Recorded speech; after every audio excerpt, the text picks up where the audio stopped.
çok önemli destek bölgelerini bekleyip longlar açmanın doğru olduğunu düşünüyorum. Ve şimdi de dominansa bakalım. Evet. Bu da dominancemiz. Şimdi bu neden ben bir long pozisyonu açalım dedim.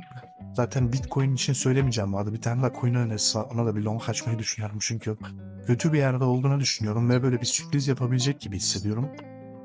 Şimdi buradan dominansta şu maliyet yükselmeyi biliyorsunuz, Bitcoin acayip bir düşüşme olmuştu. Bundan sonra dominansın hareketleri gerçekten burada çizdiğimiz yer çok güzel bir direnç görevi gördü. Hatta birkaç kere test etti. Birinci test, ikinci test. Üçüncü testi ettikten sonra ben şunu anladım. Hatta biraz kırar gibi oldu ama tutunamadı orada. Ben bu temas olup belki bir daha buralara gelip bir red yiyeceğini düşünüyorum ve biraz da piyasayı rahatlatmak adına düşeceğine inanıyorum. Bu yüzden de zaten hani swing demiyorum, 2-3 günlük bir long pozisyona tutulabileceğini düşünüyorum. Dominans'ta durum böyle.